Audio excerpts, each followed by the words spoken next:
Welcome back to Shannon Henry, the channel where we don't just report what happened, we break down exactly why it happened, what it means, and where it's all heading next.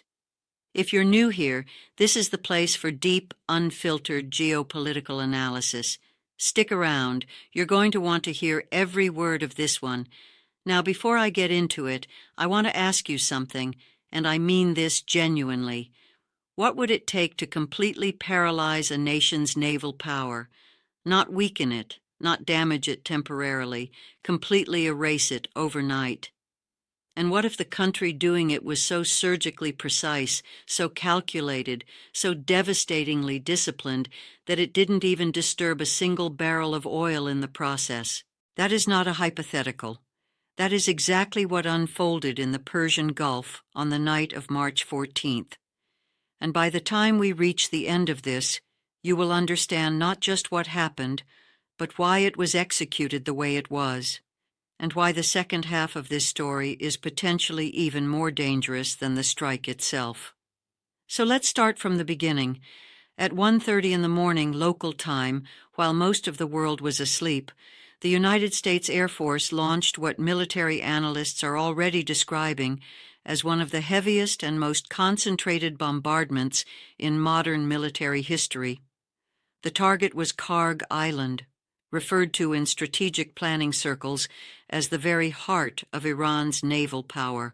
And if you're thinking this sounds like another limited strike, another set of cruise missiles hitting empty desert, let me stop you right there. This was nothing like that. U.S. Central Command, CENTCOM, didn't deploy a handful of drones or a couple of frigates. CENTCOM simultaneously launched 3 of the most powerful and advanced strategic bombers ever constructed. 3 different aircraft, each representing a different era and doctrine of American air power, all deployed at once in the same operation on the same night. The B-52 Stratofortress, a battle-proven titan of the air, a heavy bomber that has been operational since the Cold War and remains one of the most lethal delivery platforms on the planet. When a B-52 appears, it carries capacity measured not in missiles, but in tons of ordnance. The B-1 Lancer, a supersonic swing-wing heavy bomber built for speed and volume, it can deliver an extraordinary payload at altitudes and velocities that make interception extremely difficult. A plane designed to overwhelm air defenses through sheer speed. And then, the centerpiece of this entire operation, the B-2 Spirit stealth bomber. This is the radar-evading ghost of the sky. An aircraft engineered to penetrate the most layered and sophisticated air defense networks ever built and deliver its payload before the enemy even knows the plane is in their airspace. When a B-2 Spirit is deployed operationally, it is not a warning. It is a finalized judgment. And Iran's air defenses, those same systems the regime had spent decades building and fortifying, never even detected it coming. Now here's where the story becomes even more significant. The munitions these bombers were carrying were not standard explosives. They were bunker-buster smart bombs, each one weighing approximately 1 ton. These weapons have a single, very specific, very terrifying purpose: to penetrate meters of reinforced concrete and hardened earth and detonate deep underground, inside the buried structures that were architecturally designed to survive conventional surface bombardment. Iran had spent decades going underground, hardened bunkers beneath the island's surface, reinforced silos dug into bedrock, subterranean command and communication centers.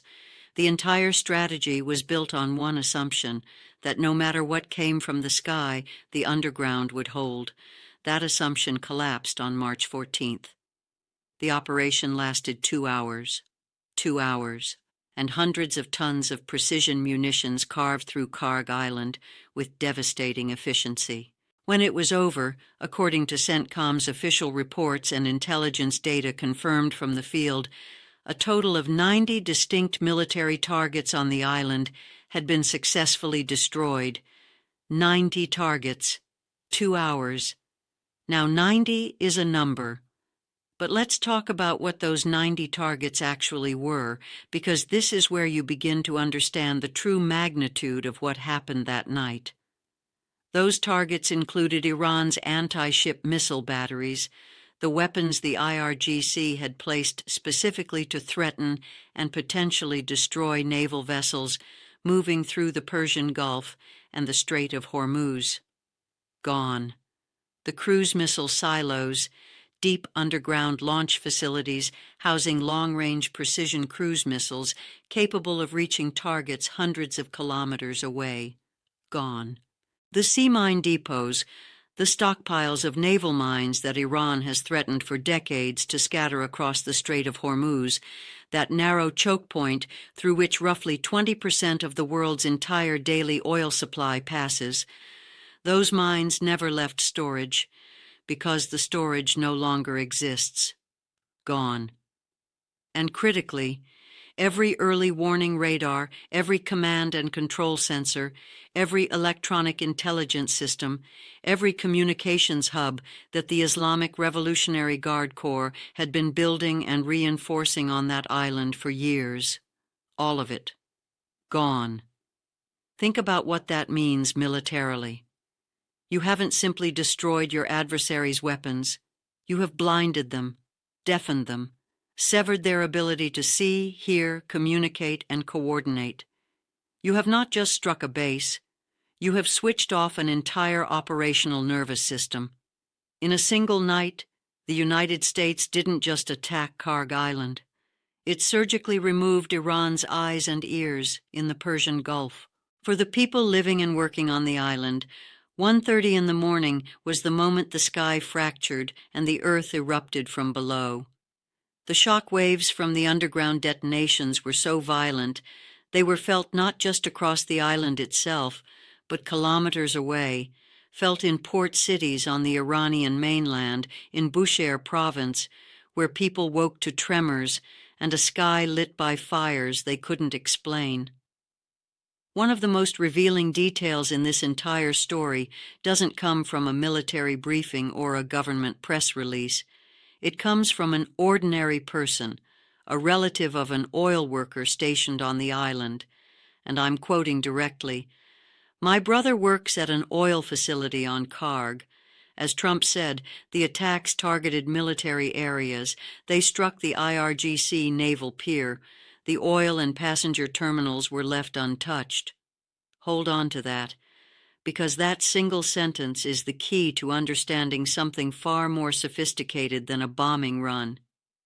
Here is what most of the coverage has missed. Yes, 90 military targets were destroyed. Yes, Iran's naval deterrence was effectively erased overnight. But the story, the real story, is not just about what the United States hit. It is about what the United States deliberately chose not to hit. Kharg Island is not simply a military installation. It is the economic backbone of the Islamic Republic of Iran. To understand why this island carries that weight, you need the geography. Kharg is a coral reef sitting in the Persian Gulf, approximately 22 kilometers in size, roughly one-third the area of Manhattan. And through this single island, 90% of Iran's total oil export capacity flows. Not some of it, not most of it, 90%. Iran exports between 1.5 and 2 million barrels of crude oil every single day. The island holds 30 million barrels in storage capacity. And the reason this island holds an absolute monopoly over Iranian oil exports is purely geological. The rest of Iran's Gulf coastline is too shallow for supertankers to dock. Kharg Island is the one and only place in the entire country where those massive vessels can load their cargo and depart. It is, without exaggeration, Iran's only economic exit to the world. Access to the island is classified, strictly controlled. Only individuals with the highest security clearance are permitted entry. It is guarded by elite IRGC units. It was surrounded by sea mines and anti-ship batteries. It was by any measure one of the most heavily defended and strategically critical pieces of territory on Earth. And even before the first bomb fell, the Iranian regime had clearly sensed what was coming. Starting in mid-February, Iran began rapidly draining oil from the island's storage tanks. In mid-January, 27 tanks were full. By March 7th, just 1 week before the operation, only 9 remained full. The regime was trying to protect its economic assets, evacuating the oil it could evacuate. But the military infrastructure, the reinforced bunkers, the radar networks, the anti-ship batteries, those couldn't be loaded onto tankers. They stayed. And when the B-2s arrived, those structures, built specifically, expensively, and confidently to withstand bunker-busting bombs, were destroyed anyway. This is not the first time Kharg has been targeted. During the Iran-Iraq War in the 1980s, Saddam Hussein bombed the island repeatedly to strangle Iran's oil revenue. The facilities took heavy damage each time, and Iran repaired them each time. The regime rebuilt, refortified, rearmed, and declared never again. A 1984 CIA document described Kharg Island as, and I quote directly, the most vital element in Iran's oil system. That sentence was written 42 years before March 14th, and it was just as true on the morning of March 15th. But the United States Air Force, with all its B-2s, its bunker busters, its overwhelming precision firepower, did not destroy the oil infrastructure. Not a single export terminal was damaged, not one supertanker pier was touched, not one barrel of stored crude went up in flames. Why not? Because doing so would have been catastrophically counterproductive, not just strategically, but on a global scale that would have hurt America's own allies and handed Tehran a political weapon worth far more than any missile. Think through who depends on the oil that flows through Kharg Island. China is one of Iran's largest oil customers. India relies heavily on Gulf energy routes. European economies are wired into global energy markets. The United States is not insulated from the price shocks that follow Gulf supply disruptions. If those oil terminals had been struck, if the tanks had ignited, if the pipelines had been severed, global energy markets would have convulsed instantly. Prices would have spiked, inflation would have followed, and the Iranian regime, the precise regime that was being targeted, would have walked onto the world stage and declared itself the victim of American economic aggression. China, Russia, the global South, they would have listened. The entire moral narrative would have inverted. Washington saw that trap and refused to step into it. Instead, the United States set its own: strike the military, leave the oil, paralyze Iran's ability to threaten Gulf shipping, without actually disrupting the shipping. The message to the global community was precise and unmistakable. We are not destabilizing energy markets. We are eliminating a military threat. The oil flows. The lanes remain open. There is no energy crisis. Only the image of a regime whose billion-dollar military fortress was dismantled in a single night by aircraft its air defenses never even detected. For the oil workers on the island, the moral reality of that night landed with devastating clarity. Their safety was not protected by Iran's air defense systems. It was protected by the deliberate American decision not to touch the oil. The enemy the regime had spent 40 years warning them about was, at the moment of maximum danger, the reason they survived. War came home, and when it did, the massive, impenetrable shield the state had promised its people turned out to be paper. Now, and this is where the story becomes genuinely alarming, this is where a regime that cannot accept what has happened does something dangerous. There is a foundational principle in military strategy. The strong confront their adversaries directly. The weak resort to blackmail, targeting the unprotected elements near their rivals because they cannot reach the rivals themselves. What happened in the hours after the Kharg Island operation is a textbook demonstration of that principle. Hours after the island was reduced to rubble, the IRGC issued a formal ultimatum, not against the United States, against the United Arab Emirates.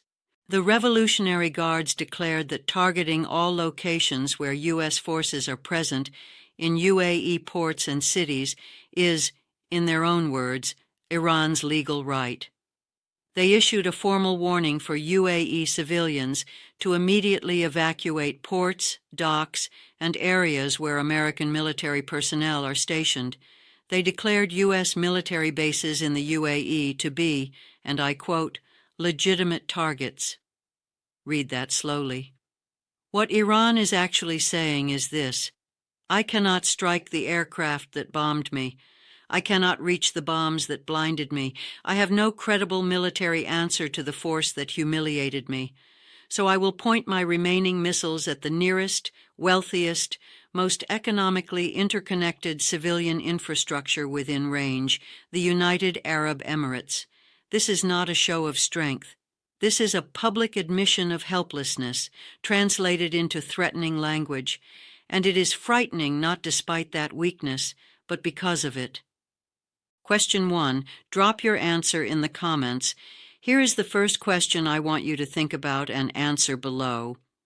Do you believe Iran's threat against the UAE was a calculated strategic maneuver, or the panicked reaction of a regime that has genuinely run out of real military options? This isn't rhetorical. I actually want to read your analysis, because the answer to that question shapes everything about what comes next. Because here is what happens if Iran acts on even a portion of that threat.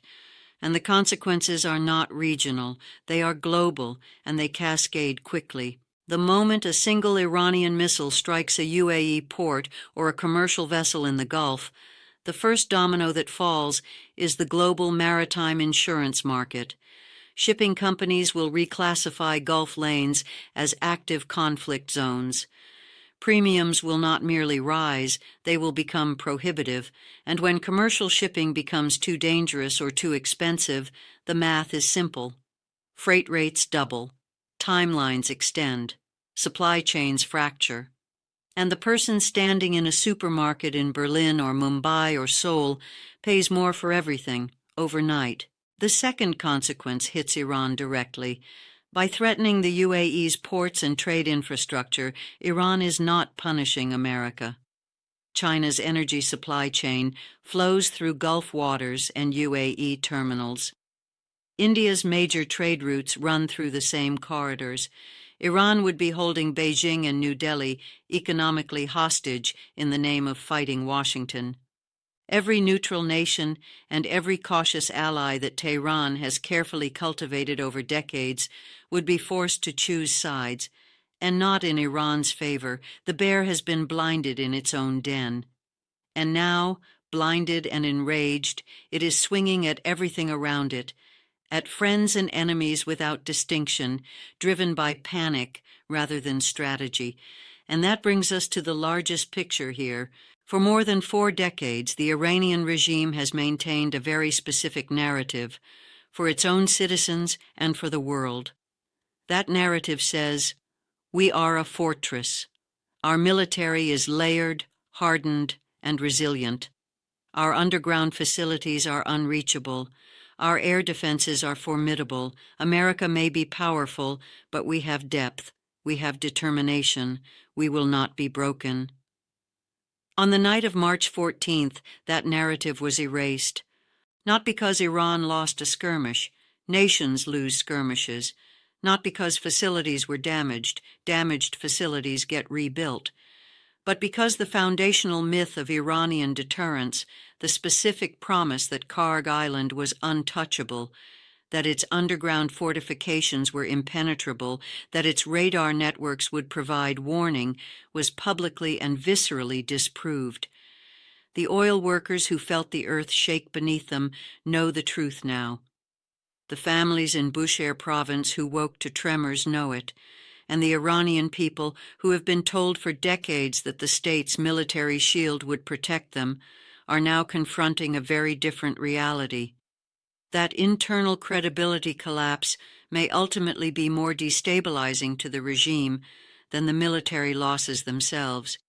Question 2, I want your take. Here is the second question, and I think it's the most strategically significant one of this entire episode.